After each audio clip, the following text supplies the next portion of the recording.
Hello friends, welcome into the Cowboys Report presented by The Guild. I am Tom Downey, and you can follow me on Twitter at WhatGoingDowney. We'll start things off with the latest Cowboys rumors. First up, could Tank get himself a big fat contract extension? I'm only going to give this one the 1 star. I don't think it's that likely, at least before the franchise tag deadline. Sports Illustrated says the Cowboys and Lawrence could revisit it before that July 16th deadline is here. But Lawrence wants $17 million per year. The Cowboys are not willing to give Tank that amount at this time frame. I don't think they're going to come close enough. I don't think Tank will take a discount. He'll take his $17 million and then re-enter the market next year. Again, he and Olivier Vernon share the same contract or same agent. That's a big thing for both parties. Tank wants that $17 million. I think he eventually gets it from somebody. Maybe it's the Cowboys, maybe it's not, provided he plays like we all think he's going to this season. So I have every expectation there that Lawrence gets paid, but maybe not right away after this year. I think the Cowboys will let him play out the year on the franchise tag, and then he plans to cash in big time next season. Next up, could Zeke hit 2,000 rushing yards this year? I will only give it the 2 stars. People are talking, but I'm not sure it's going to happen. I don't mean that as an insult to Zeke, because I'll explain why here in a second. The schedule does set up pretty well, but it's worth noting that 2,000 yards on the ground has only been done 7 times. The last time was in 2012. And yeah, the schedule fits up well, and yeah, it's only 125 yards per game, so it's doable.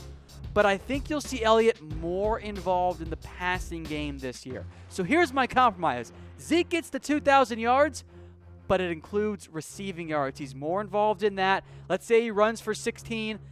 That's about, 100 per game, assuming he stays healthy, and then adds 400 receiving yards. So I think, yes, he gets to 2,000 total yards. I'll type 1 in the comments section. Maybe it's not all 2,000 on the ground, but I think Zeke is in for a massive, massive year for the Cowboys in 2018.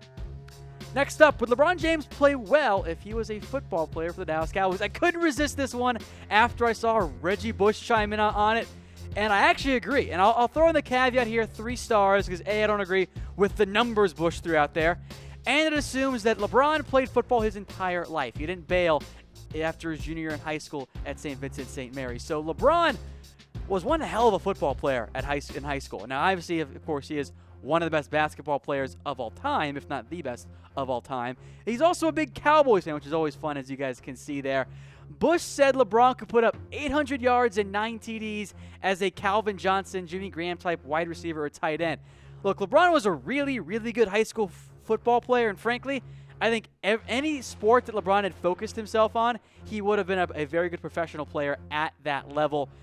But maybe not quite if he just quit basketball right now. But again, LeBron, look at those numbers his junior year. He was an all-state player in high school. And Ohio, not quite the same as Texas with its love for high school football, but it's pretty damn close on that end there. So again, LeBron James, yeah, I think he would do very well for the Cowboys. Maybe not quite as well as someone else might think they're like Reggie Bush with those absurd numbers, but he'd be great.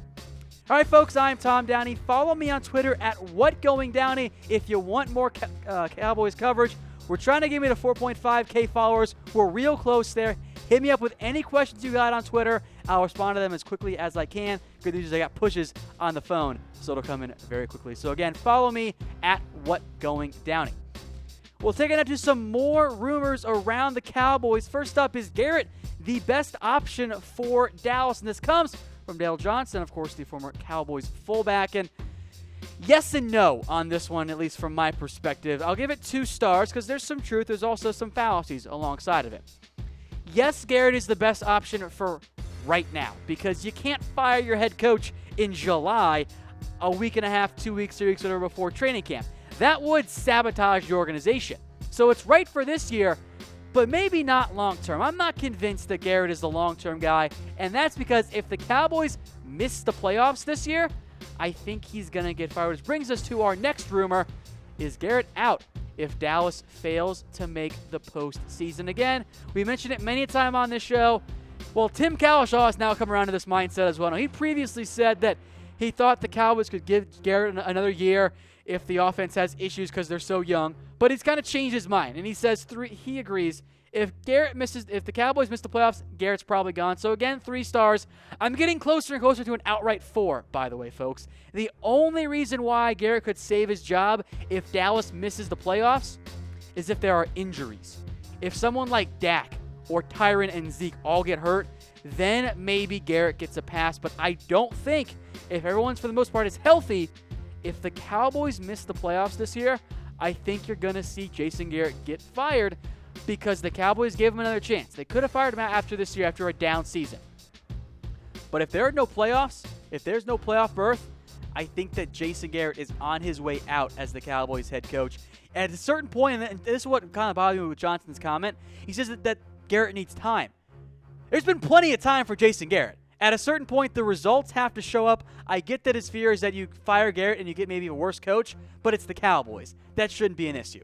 So if Garrett does get fired, let me know who you guys want in the comments section. At the end of the show, and in cooperation here with our mailbag, I've got some ideas for you as well. On to defense then. Is this a Pro Bowl potentially year for Chidobe Awuzie? I will give this one 2 stars. I do believe it's going to be a breakout year for Chido, but I'm not necessarily convinced that it's going to be a Pro Bowl caliber season for Awuzie. I like him a lot. The big concern for me, I got to see him stay healthy. That was the issue last year for Awuzie. He couldn't stay on the field. He had that hamstring issue that bothered him for a good portion of the season, was limited to only 5 full games. Once he was on the field and near the end of the year, week in, week out, he looked really good.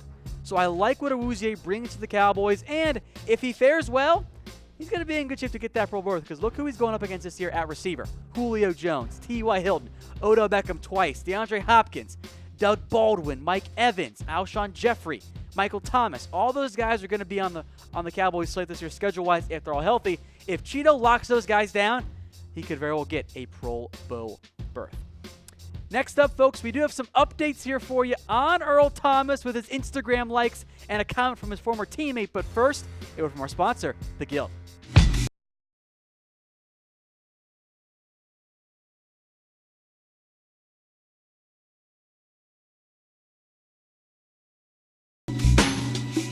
Oh, 4 stars, baby. This one's a fact. Earl Thomas absolutely loves the Cowboys, and yeah, I think he'd like to play for Dallas as well. First off, there's the former teammate Cliff Averill says Thomas loves the Cowboys. Thomas would leave when they had practice on Monday or work or film studies, would leave every time to make sure you could go watch the Cowboys if they were playing on Monday Night Football. Now, I'll make note of this as well. Averill said it wasn't a big deal for his teammates because everyone knew on the roster that, yeah, Earl Thomas loves the Cowboys. That's okay. He's going to show up with that helmet and his jersey on, and he's going to do a damn good job.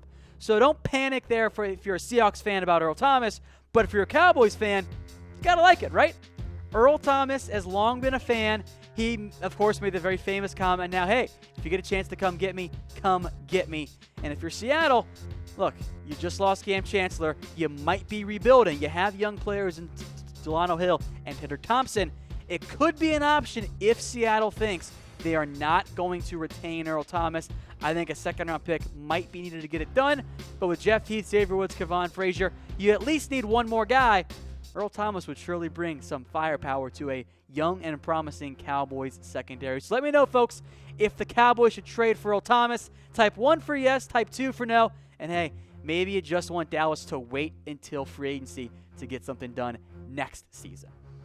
All right, folks, we know most of you guys are watching here on our main Chat Sports YouTube channel, but we do have a special Cowboys Report only channel. Go to chatsports.com/CowboysTV. It'll redirect you right in to the Cowboys Report YouTube channel. We're trying to get to 1,000 subscribers. We're right on the precipice there, almost at 980. So hit us up with that subscription. All of our Cowboys coverage will be there, and it's all in one spot.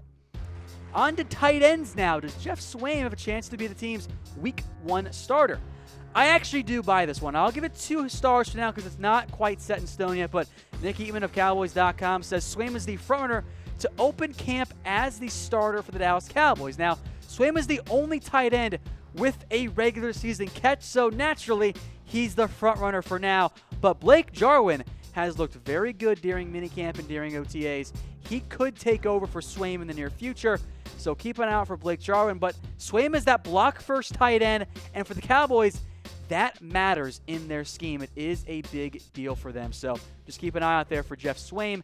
Again, here's your tight end depth chart. Jarwin is there. Dalton Schultz is the number 3, at least as of OTAs and minicamp. Then it's Rico, and then David Wells, the undrafted free agent. But speaking of Schultz, do the Cowboys want him to win the tight end job?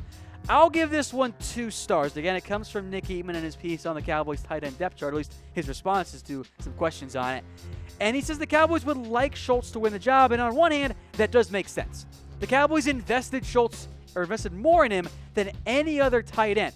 Rico was a 6th-round pick. Jarwin and Swaim were undrafted. Schultz was a 4th-round selection, so the Cowboys want him to be the guy. At the same time, I still maintain the best possible case for the Cowboys is that Rico Gathers becomes your tight end, because that means he's improved as a blocker enough that you can put him on the field for every single down. That is still the best case for the Cowboys at tight end. But let me know who you guys want Dallas starting at tight end in the comments section.